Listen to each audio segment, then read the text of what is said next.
There's no like we're not sophisticated enough that we have like a open where we talk about bullshit and then you cut it and there's like an intro, thing. And Like Joe Rogan, yeah. So yeah, Iran. there's like a little video. So you were talking about Iran. Was Iran getting attacked by AI yet? Do we have like Israel-Iran AI wars yet? Well, so I would suspect that Israel, so there have been reports that Israel pre-positioned a bunch of assets in terms of drones and drone factories inside of Iran, and that they actually caused there to be a situation where a lot of high-level Iranian military officials thought that there was supposed to be an emergency meeting, and so then they all showed up to one location and they blew it up. Wow. So it would not surprise me if Iran or if Israel had used sort of like cyber munitions on Iran. So maybe 0 days for power, communications, this kind of thing. It hasn't. They make the NSOs in Israel. That's the number one cybersecurity. Yeah. So they haven't disclosed that stuff was used, but I anticipate that it was. Like, as far as I can tell, when the Russians invaded Georgia in 2008, so that's 2008, South Ossetia specifically, was the first time that that specific cyber munitions, so like 0 days, were used to precede sort of like a kinetic attack at a large scale, right? So when was the first time? In 2008 in South Ossetia, Georgia. Yeah. So the Russians invaded in the summer of 2008. There's actually a really interesting interview that was kind of like a whatever with what's his face, George Bush. So he was interviewed at the Olympics, which you remember was in China in 2008. And so they were talking about the Olympics, and they're like, "What do you think about the Russians invading South Ossetia?" And then he talked about this, that they had done this.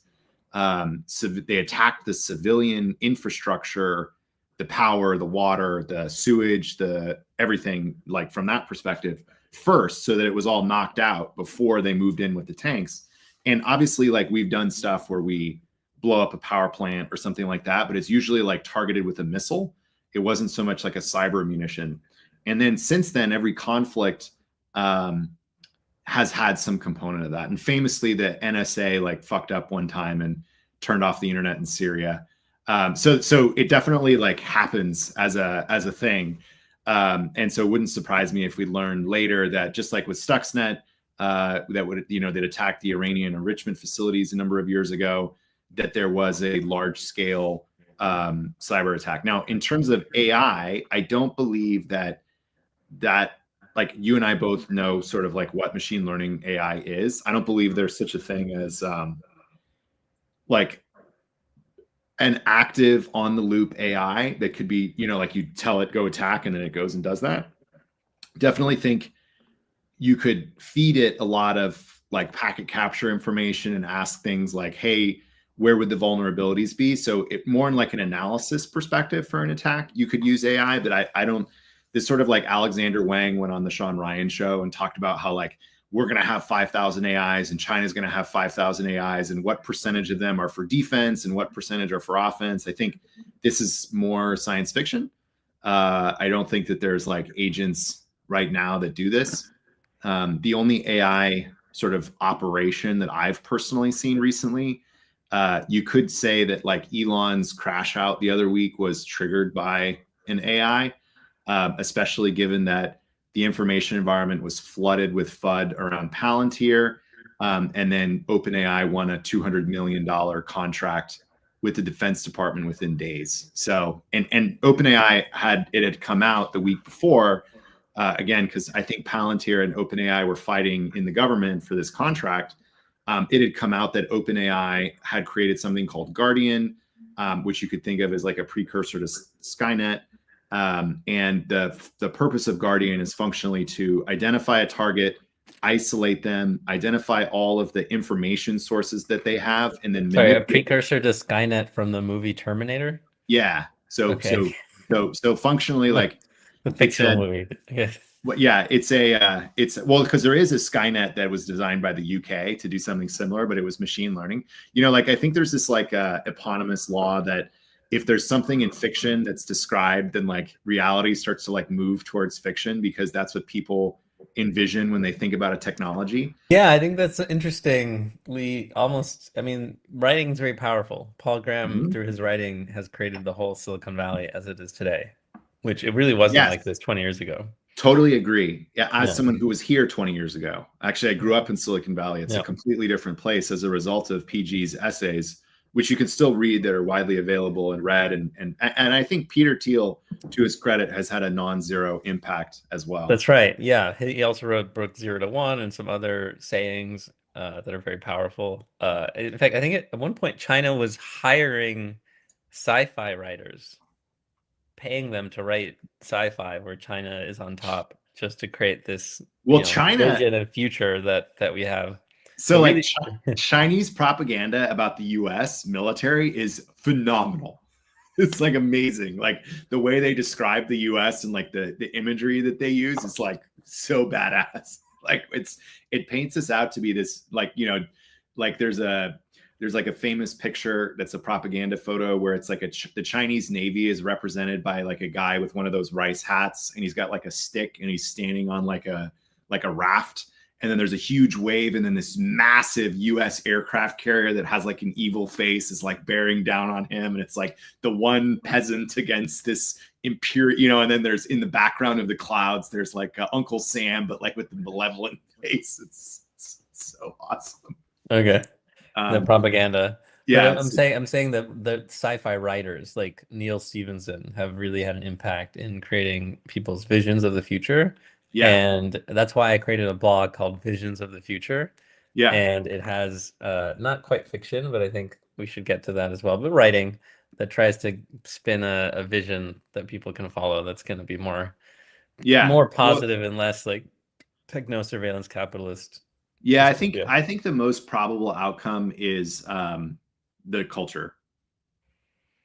The Culture series, Ian Banks. Yeah, no, not the Culture series, but the Culture as a concept from the Culture series by Ian Banks. Yeah, I haven't read it. I definitely, so the first book is told from the wrong perspective, is told from somebody that's outside the culture. But all of the books deal with the idea of abundance. And I think one of the things that I've noticed, because I spend a not too insignificant amount of time categorizing basically narratives that are coming up in the information environment to sort of figure out like which are organic and which are astroturfed. One of the things I've noticed, and I'm not like, this is not because I'm some, like genius at this or something. It's because like, I just don't like being like misled. And you can make an argument, because I spend all the time looking at these things, that I am more easily misled. And there's a whole bunch of sort of problems that come around with that. I think so too. Yeah. But on Twitter, there's a lot of this astroturf, like a lot. Like I also was like, wow, seed oils are so like this and that, and I'm realizing all of it's like capitalist push bullshit. Yeah, I do think that there are some challenges with seed oils, and we can get into that from a scientific perspective. But some of it is just astroturf people trying to like fight against corn oils and subsidies and soya oil, canola oil. Yeah. There's definitely, some of it's just like the beef industry, like there's tallow use. Yeah, so one interesting thing about beef tallow is that according to the USDA regs on slaughtering, about 50% of the fat that comes from the cows is thrown away and not permitted to be used by the farmer. So if you're an independent farmer and you have your cow, you send it off to the slaughterhouse, you'll get like cuts and stuff back if you pay a fee, but you won't get 100% of the cow back. And I think this is like weird. Personally. Because of blood, or no, it's just a USDA regs. Now I'm sure there's some reason for that, but like, why is it that I can get all the meat but only half of the fat and none of the bones? So for example, like you can does take the fat have all the toxins or something? I don't know. It exceeds the scope of this conversation about AI. But what I would say is that if you were to monetize the bones and the rest of the fat, it takes the price of regeneratively farmed grass-fed cattle below conventional farming in a lot of instances. And so that's what the Native Americans did. They used the whole cow. I completely agree with the Native Americans. There's a woman that I know. We actually both know her son, Paul Cristiano. So his mom is a woman named Sally Calhoun, and she has a grass-fed regenerative farm here in California that Cool. is one of the leading scientific research centers for regenerative farming in the US. Yeah. And it's funny that her son is like one of the leading AI safety guys. So that they're definitely like do frontier projects. That's cool. I love that. Yeah. And if you get a chance, you should take your family. I took my family out. You can get a nearby? tour. And what was that? It's nearby. What is it called? I'll have to look it up. It's not their last name. We're gonna advertise it. Yeah, I'll look it up in a few minutes, like after this chat, and I'll send it to you. No, we were gonna advise it in this it's not immediately coming to mind. Hang on, let me just talk about something else for a sec. What did you think about the fake paper? Corvus? Is it Corvus Farm? No. Okay. Oh yeah, there's a bunch of papers that came out. Yeah. Oh, so I talked to someone. Hacinas Ranch. Here you go. I was talking to somebody in DeepMind, and he is pretty high level there, and he was saying he's like feeling the AGI, and I was like, I can't post, so I'm going to send the private chat to you. You can't post it. No, comments are locked for me. You also post on a stream of yours. I sent it to the private chat, and then you can post it if you want. All right. That's the ranch we were just talking about that has regenerative farming nearby. Yeah, it's really cool. You go there, and for example, they also grow wine. The wine is not super great, but it's because it's relatively new grapes, and they've raised the wine stalks or grapes about 6 feet off the ground, so it makes it easier to pick. But then, more importantly, it allows them to use goats as weed whacking, so they don't use like pesticides. And the one thing I didn't understand is that most wine has a ton of pesticides in it, and it's not regulated at all because wine is an art or whatever. It's like some weird. No.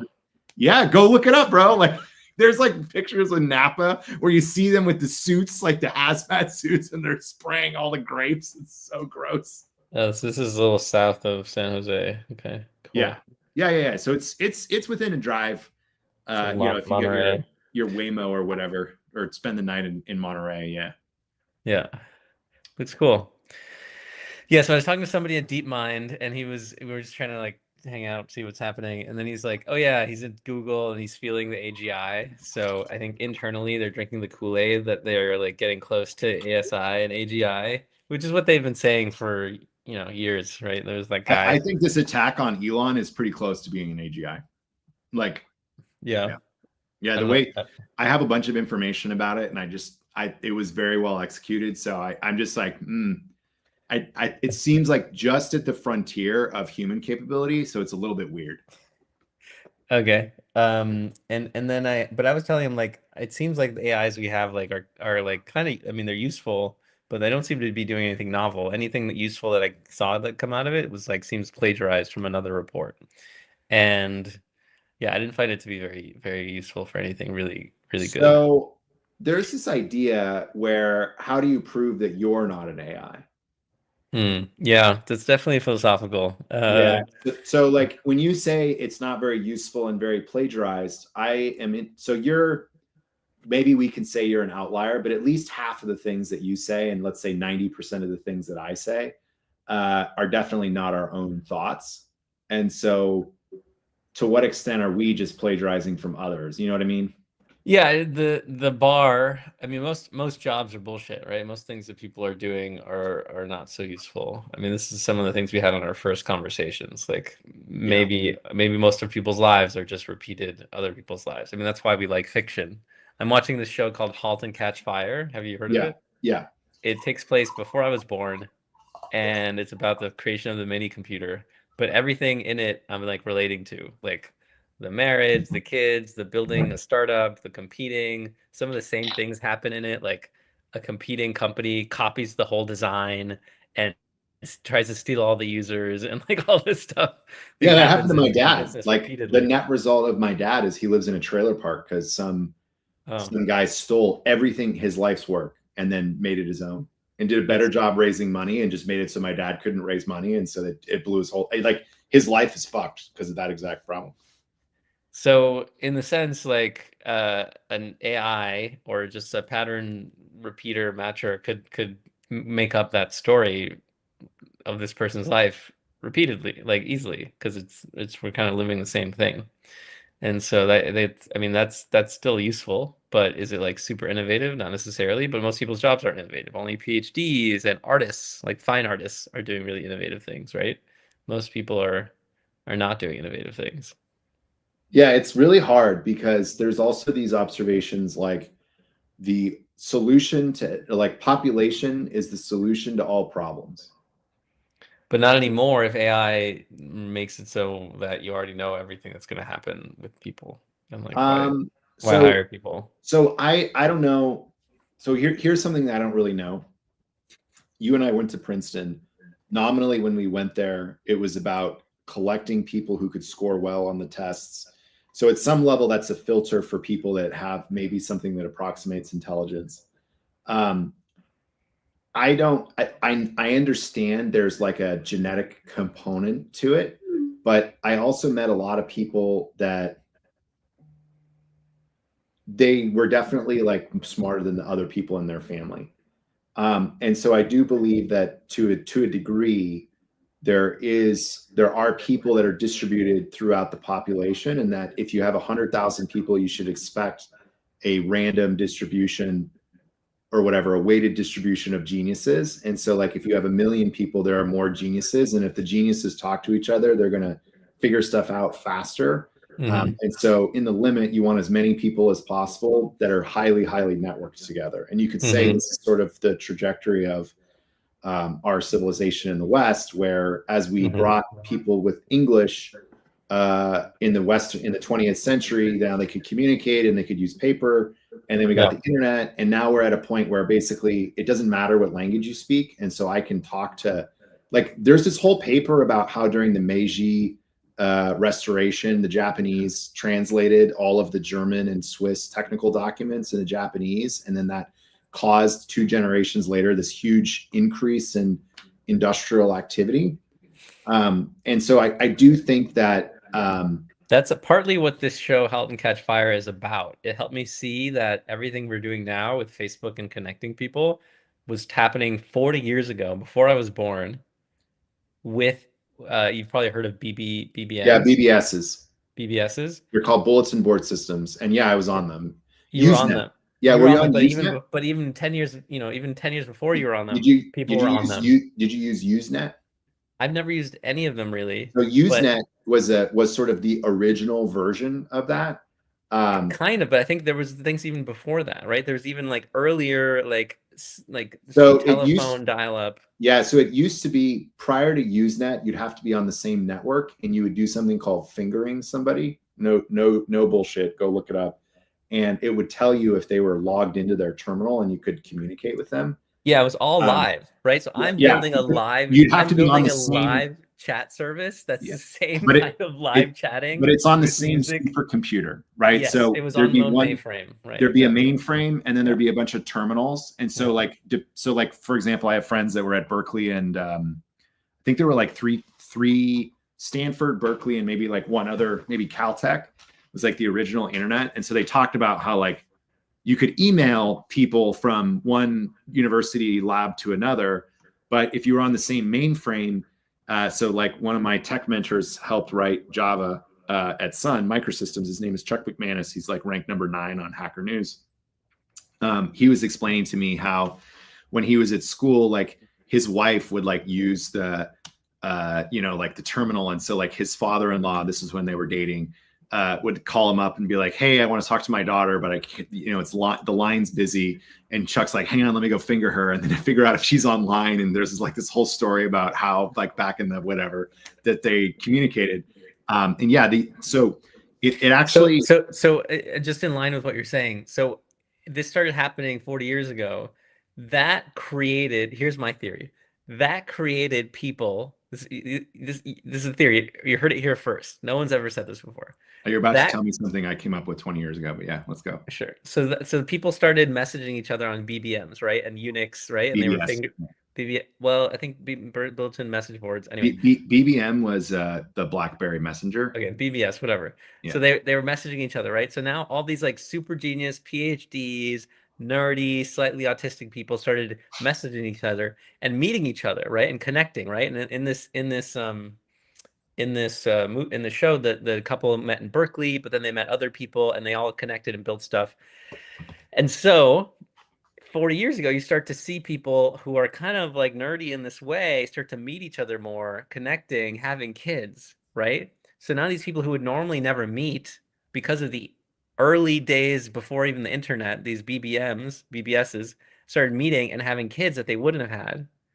And now you have this explosion of autism because these people are meeting that otherwise wouldn't, and now they're mixing together and amplifying this thing that gets them interested in things. And now you have literally generation after generation of genetically engineered people Okay, to yeah, be you're like more you're and like more Nepo autistic. babies of Silicon Valley. I haven't Sorry? seen it yet. You have what?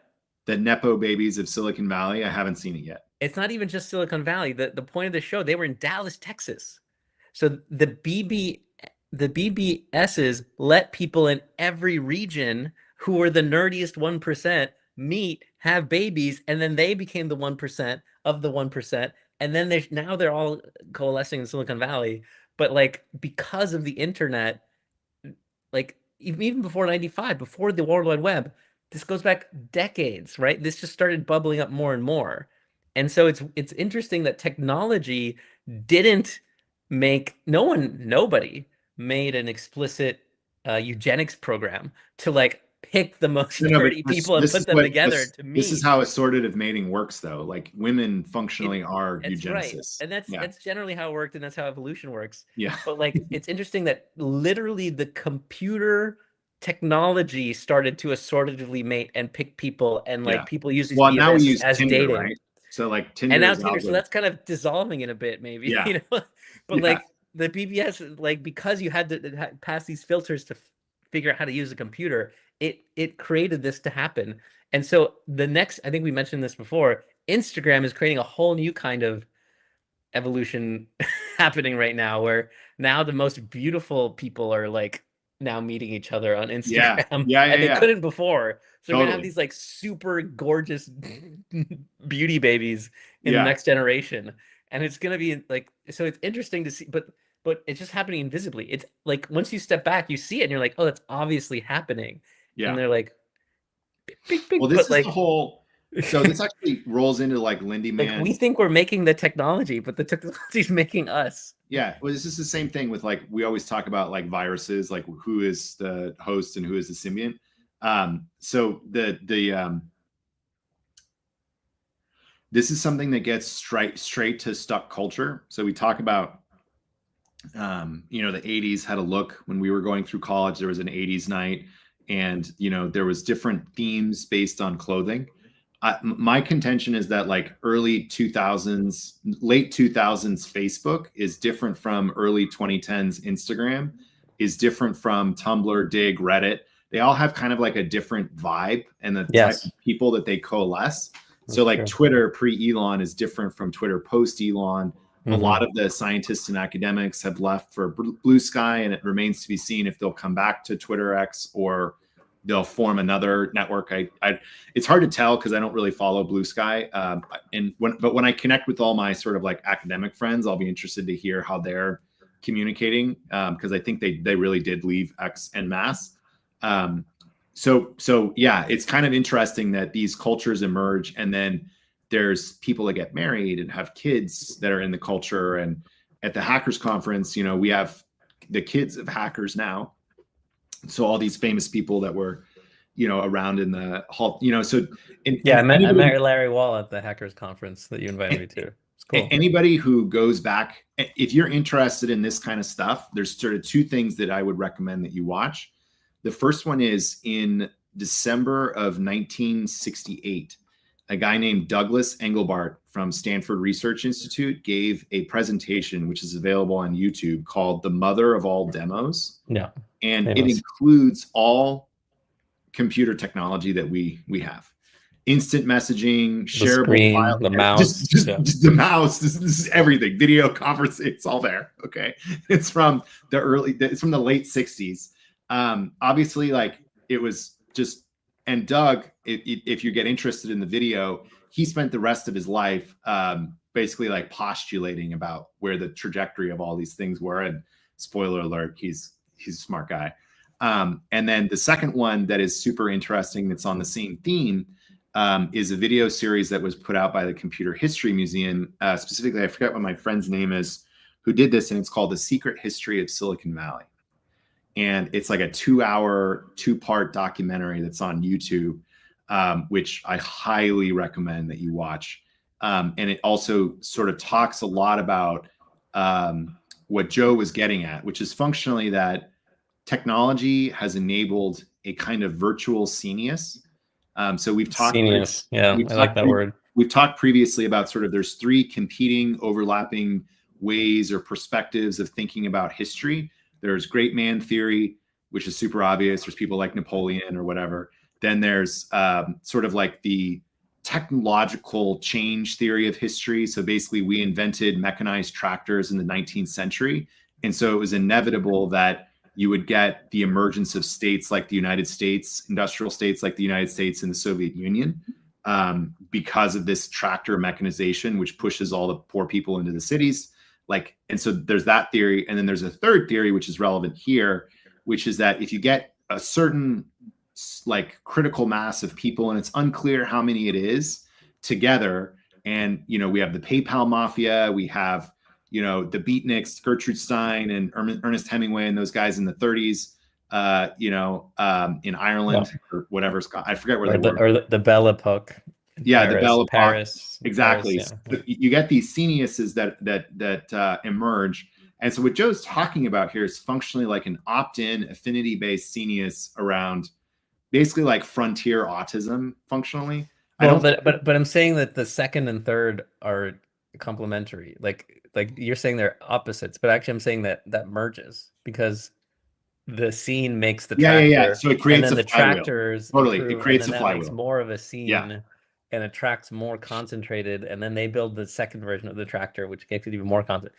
And we're in this little loop with technology at the moment that's changing our biology of who's on top. Yeah, it's amazing. Well, I think there's also sort of an interesting. So go watch the Sean Ryan interview with Alexander Wang, who's the CEO of Scale AI. Guy's 28. Oh, we should talk about him. The guy's 28 years old. Okay, he dropped out of MIT at 19. Is he a Thiel fellow? He's a Thiel fellow, right? I didn't know a ton about him, and then I researched a bunch about him. Okay. He's a Peter Thiel fellow, right? I don't remember seeing that, but I wasn't looking for it. Okay. His parents were both like spooks or whatever on the Los Alamos project. No. They were very smart physicists, but he grew up at Los Alamos. 100%. He grew up in New Mexico? Yes. He is the child of 2 physicists who worked on the Manhattan Project. He's exactly what I'm saying. Yes, that's what I'm saying. No, that's why I brought this up, because this is an exact example of what you were saying. And so eugenics, Los Angeles no, project. Seriously, no, 100%, because he talks about how in 2nd grade he learned algebra, like finished algebra 1 or 2 in 2nd grade. And Joe and I both have children who are about this level or this age, and I wouldn't say that either of our children are finishing algebra. And he really focused hard on mathematics and physics. And I think it's very interesting to think about exactly what Joe's saying with the eugenics movement that's sort of happening by algorithm. There's also another sort of like dark offshoot of this, which is women are getting plastic surgery that reflects the algorithmic decisions that filters show them. Yeah. So like if you put a cosmetics filter, it like changes your face. And so then women will use it like a mirror where they'll look at themselves and they'll toggle the filter on and off. And then they'll really focus on like this little, thing over here, or the nose, or whatever, however the filter manipulates them. And so reports from plastic surgeons are that these women are coming into the plastic surgery with the filter picture before and after, like no filter, and saying, I want to look like this because it's more beautiful. And because they get used to seeing themselves like this. So this idea from the Matrix of your residual self-image being used as a template to change how you physically present in the real world. is crazy, especially when you consider like great example. Yeah. The internal cultural dynamics at a place like Facebook or Snapchat, which is to say there aren't like heterosexual men on the committees that decide what the beauty filters are. It's basically like women and gay men. And so like, is it the case? Like, so not me, other people, again, am I just repeating what other people say? People have pointed out that the way that gays caricature women when they do cross-dressing, so like a Rocky Horror Picture Show, not like trans is a separate issue, but when the way that gays caricature women is the direction of the plastic surgeon cosmetics. Wow. And people have speculated that it's because there's individual gay men who are fashionable at Snapchat and Facebook who are implementing these cosmetic filter changes, and they're minute. And you're like, I was like, this is like really crazy. But it's just like an example about how these algorithms that we have, they're not just changing the generations, right? And we know also that like, obviously we grew up in a really horrible estrogenic, and sort of like all of the reproductive systems are messed up because of all the hormones we have in the water, both from pesticides and hormonal birth control. And it's having an effect on the amount of allergies and all kinds of shit. Well, the hormones that are put into beef.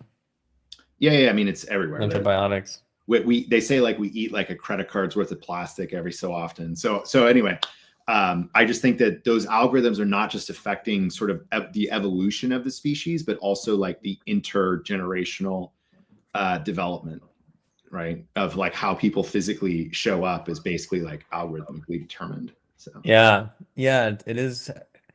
That is why I think there should be a movement, and there is a movement to fight against the algorithm deciding everything you're looking at, everything you post. That's why I only do I don't do for you. I only do following. So that's why people are moving to Hangout, because on Hangout, it's not an algorithm. Oh yeah, we got to link it back. Okay, yeah. Thanks to today's sponsor, Hangout.fm. And Hangout, you can escape the algorithm, escape the AI that's taking over your lives and then your For You feed, and moving to something where humans decide every song you listen to. Yeah. So here's a question that I have for you. Do you think that people will prefer to listen to music together, which is the same music, or do you think people will prefer their own personal customized music that only they have ever heard because it's the best version of music that works for them? I'm 50-50 on either side. I could be convinced either way. I think that a society where most people are listening to their own personalized music and not listening together is not going to last very long. That's also my thesis, but I think that's what we're going to do anyway. I think there's going to be a lot of people who will choose that. I think people have been choosing that for a while. Like, we've been choosing, I want Spotify, I want to have my headphones on, I want to listen alone. And I just don't imagine that that's really going to compete in the long term. And I think they'll self-select out of the I actually think this is like the whole theory. This is a controversial theory and whatever. I've never shied away from controversy in my life, but there's this whole idea that wokeism is an autoimmune response to industrialization. So basically a lot of people used to die, and then with industrialization, we got better medicine and all this kind of thing. And so the population like really shot up. Like if you look at the human population since like, let's say the beginning of the 19th century to today versus the beginning of the 17th century, there's a big difference. And so they could say like wokeism is telling all these people not to procreate, whether they believe in whatever, that we're destroying the climate or whatever it is, right? Like there's an existential nihilism that has taken root at the core of Western ideology. And the net result is that our birth rates are absolutely collapsing. And some people have suggested that this is an autoimmune response from the species, because there's still people like me who are having 4 kids. And I'm like, yeah, we're going to have kids because like we have a gazillion ancestors that had kids and they had way worse lives. Like, why shouldn't we have kids? You have a bunch of kids. I won't, dead name how many, but yeah, I was thinking about the anti-natalism philosophical movement, and it's very interesting actually, because it's based around consent. And the idea is, yes, you're right. People had kids in the past, and they had worse lives, but people didn't really consider consent very much also in the past, right? We also have human rights now. We didn't have it in the past. So if you think about it, we have human rights now. Well, we're trying to maybe sometimes think about it. So like the Romans, talk about it. the Romans had a really interesting point of view, right? Like So they definitely had a concept of rights. There were different people that had different rights. We have a concept of rights, that those rights are enforced through the exercise or the, you know, imposition of violence, just like they are for us. You don't pay your parking tickets. At some level, you get, you know, your wages garnished and you go to jail. Yeah, I disagree that, like, so there's also another interesting thing, which is you and I didn't consent to be born. But that's what the anti-natalist this is. is also kind of like can't consent to be born. Yeah, and then but nobody it's can consent. actually a good point. Like, it's kind of, unless you have an amazing life and you're born to like hyper wealth, like maybe that even then, like, it's not consensual. And so Well, for all we know, for all we know, we live in a simulation, and it's only at the end of our lives do we get to decide whether or not to be born, right? So okay, that's interesting. But from what we know of, the solution to that argument is to, one solution is to, if everyone lives forever, like what Peter Thiel wants, if everyone lives forever, then we don't need to have more children in order to non-consensually, in order to give life to things. Yeah, so I take a much more like penetrative point of view on this, which is like you should just have children. But think about like the traumas you've caused your children, right? Or the ways you failed as a parent. Like, yes. Does the child consent to you treating them that way? But also, like, so maybe that's not so good. Child. Like, hopefully you have a net positive. Right, but them. I created the child. That was my decision, not theirs. But that's non-consensual. They're now a full human being. It's not about it's not about consent. I don't consider consent to be the highest virtue. I consider the ability to choose to be the highest virtue. So I made a choice. Like, my parents made a choice, so I hold them responsible for their choice. So if we have an issue, they're like, oh, you know, we always talk about these problems. I'm like, yeah, you created me, so there's a problem, it's your fault, and you have to fix it because you made the choice to do this thing. I didn't consent to being born. I didn't consent to being in your family. And you made it. So, like, I take a more active, that's why I said penetrative point of view, which is that, like, yeah, we do stuff. I eat animals. I kill them so that I can eat them and I can survive. It's a feature of the system. I think traditionally you haven't made a choice in any of those times. Like, traditionally most kids are not chosen; they're accidental, right? And like teen pregnancies are down. I don't believe teen pregnancies are down recently because we've become more aware of that and are much more careful about these things.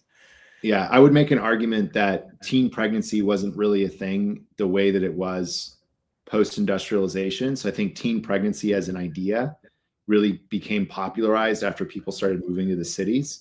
But when they were living on farms, this idea that humans were concerned about teen pregnancy or it was a big deal, I don't think it was. I think people were married off much younger because were fully developed. They're married off very young in Afghanistan mountains. From those societies' perspective. So I'm not going to take a sort of like a cultural whatever perspective on history, right? Okay. Like, whether it's Judaism or Christianity, you have concepts like bar mitzvah and confirmation, which means that you're officially an adult in the community, and people will get married. Like, it's a human thing. And so I guess, yeah, like I just don't see it that way. Like, we have the ability to make choices, and so we make choices. And I don't think teen pregnancy was a thing 500 years ago. You're saying that wasn't accidental because people were married off. Okay. Yeah, like I think non-consensually, I would say. Well, again, like, even India now, a lot of the arranged marriages, how consensual are those really? Okay, so this is like a super unpopular point of view, but as far as I can tell, based on the data, like, the best thing for a woman is to marry the first person that she has sex with. And if you consider getting married and having sex as a game, that would suggest that the optimal solution in terms of life outcomes and satisfaction and blah, blah, blah, is to win a game in the first move. So you can't get experience in it. Like, more experience does not equate to a better decision or outcome, which suggests that the player is not actually playing the game and that they don't have agency. And if you look at all of human history, these people did not have the agency to make these choices. And yet our society believes that they have the agency, and they end up making choices that are worse for them than more. And so, like, This is a huge problem for me. I think that's the other solution to antinatalism.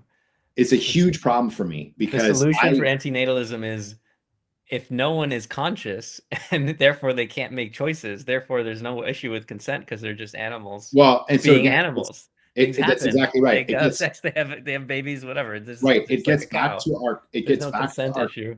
Yeah, it gets back to our question, which is how can you prove that you're not an AI? Another formulation of that is how can you prove that you're not an NPC? Or you could say, how can you prove that you have agency? That's why I brought up this idea of the machines controlling us and breeding us, because actually no one, as far as I've read a lot of things, no one's ever brought this idea up. I don't think anyone's realized how much the machines have kind of eugenicized our land. So well, I mean, I disagree, right? Like there's a paper from the NIH called Bread and Other Agents of Mental Disease. Mm-hmm. And it talks about how for 8,000 years, humans have been in a relationship with wheat. Like wheat has domesticated us. Yes, I agree that. So I've heard that idea about wheat. Yeah, I think specifically about our generation right now. Yeah. So you're talking in the 40 about years around the time I was born, right? Yeah. You and I were born. Our children, it's all connected here. Yeah, right but now, so it's happening again, in front of us. Like our choices are happening right now. Yeah, to get back to we're on a ship. And as an example, to make it conscious, you would have to say, wait, I will not meet someone on Tinder, or I will not meet someone through Unix or BBS. I will meet someone a different way that is not filtered that way. Or I won't meet someone because I moved to Silicon Valley. Correct. It starts to get, you have to make a very conscious, so basically no one's done that. And I'm trying to bring consciousness to that. But it goes back to what you're saying, that we're not the pilots in the ship. Even if we thought we were. We don't get to decide where the ship goes. We get to decide where on the ship we decide to stand. That's how I feel about it. And so you can have a different experience of life depending on where you stand. And yeah, but I think this conversation about human agency is one of the most old like as far as men have been sitting around campfires talking about shit, this is the thing. Right? Yeah, that's true. That's the question of spirit. You can make the same argument that like fire domesticated humans in the same way. It domesticated dogs for sure. Right? So, I mean, all of the technologies that we create are symbiotic at some level, and they change the base conditions under which our instincts express in the environment that we exist, and they change the environment. And as a result, like our culture changes. So it's a circular process. And this is like why when you watch an apocalypse movie, that one of the things that you'll see is they're driving around and they run out of gas and they see like some car on the side of the road and then they go and they fill up with gas. So gas, it degrades very quickly. So basically within about 3 months. It evaporates. No. The molecules that we add to increase the octane so that it can burn efficiently in the cars, they break down because they're unstable over long periods of time. So if you get gasoline that's more than 3 months old, it doesn't really work in your car. So wait, so when people get like a gas tank can and they hold it, and the gas sits there forever and ever and ever, it's not very effective anymore. And it was some point within a very short amount of time, it's like 6 months. At 3 months, it's like 50%, and 6 months, it's like 0% in terms of the additives. So like there's a base level of the octane, but then they add stuff to it to make it 89, 91, 93 or whatever. And so within 6 months, all the stuff that they added to it, which is just like, it doesn't work. So there's no situation where the world ends and then 2 years later you come across a gas station that magically has gas and then it works in your car. No Mad Max? No, not a thing. So everything about our society is like that. There's no like long-lived technology. What like this idea, like our technology changes our behavior and it reinforces and it just sort of like moves like the solar system going through the galaxy. You know, like we don't really go back to the same place in terms of the galactic center ever. Like the galaxy's moving, the solar system's moving. We think like every year the Earth comes to the same spot. It's not really a thing. Right? It's just like, where's your point of reference? It's the same thing with our technology and our environment. So anyway, AI will do the exact same. We live in a very contingent society, although there are places like Afghanistan that are less dependent on that. Right, where they have child brides and all this nonsense. I don't know what RHPS is. Look, we've got a great group of people watching. I don't know what. Susan Sarandon was beautiful. Rocky Horror Picture Rocky Show. Horror Picture Show. Okay, See, so there's a little delay. Hyper personalization. Yeah. Yeah. So, yeah. It's we'll see. Should be good. What do you think about AI? What do I think about it? Viewers, Oh, viewers, exactly. viewers, tell us what you write to us. What do you think? For all 5 of you that are currently on, does it say? No, it's 165. Oh, look at that. There's a trajectory. At what point do we start anyway? You're doing a striptease? My absolute favorite was still that the guy accidentally submitted, not accidentally, but like as a joke, submitted the paper that made fun of Apple's AI paper. And then let's talk about that. Yeah, so completely out of control. Apple, yeah. So one thing the Google guy told me, I asked him, so you think that the Apple paper saying that it can't reason, which is my observation as well. It's not really good at reasoning. I think I said Apple's paper is not real. It's not good. And the Google guy said, no, Apple's doing FUD. They're trying to poison the well before WWDC. They're trying to make it seem like AI is not real and Apple's behind on AI and all this stuff. And so he was very defensive about it. I found, generally speaking, when I speak to the Google people, that there's an Upton Sinclair quote that goes, it's hard to get a man to understand something when his salary depends on his not understanding it. And they just culturally appear completely out of touch. Like, for example, they believe they believe Android is good. Well, I mean, that's a holy war, like VI versus Emacs. So we'll set that one aside, commas versus spaces or something. But the thing that they believe that is just so obviously wrong is that Google search is a great product. Yes, right? Yeah. Google search used to when be they push it, I'm like, but look, there's ads here, and they're like, we tested it, and people. Yeah, it works great. I'm like, so there's a lot of. Actually, think that's true, or there's a lot of things, more money. There's a lot of things that are like super obvious about Google. That's a little bit like meh, where they're like, oh yeah, our AI stuff is really great. I'm like, you guys made the founding fathers black. Like that's like super obviously wrong. That was all 2 years ago. Their super screwed up video was over 2 years ago. It took them 2 years to catch up. I understand, and my point I'm just saying it took 2 years for them to catch up. Yeah, like, yeah. They were that bad. I took. Well, are you saying they were that bad and it was really fast to catch up? No, I think it's really slow. They supposedly invented all of this. They literally have spent billions of dollars on this for decades. And they have, quote unquote, and it took them 2 years to catch up. Yeah. And they have the world's best people. To a startup. But totally agree. But my point was, like, setting that aside for a moment because it's a new technology, the search sucks. Okay. Search is worse. YouTube is actually better, it's their main, than 5 years ago. True. YouTube, kids use YouTube for search. This is an interesting idea. Consciousness is not a choice. I don't have consent. Who gave me consciousness? That's I don't want to get in there, but I do think that consciousness not consensual is choosing. So anyway, it is choosing. So yeah. I chose to be conscious. Yeah, I think. Well, so then there's this other thing, like if you decide to be celibate and you can't like get a girlfriend or a wife or something, it's not any kind of moral virtue. And so basically the idea is that if you don't have the ability to assert penetrative, I'll use that word again.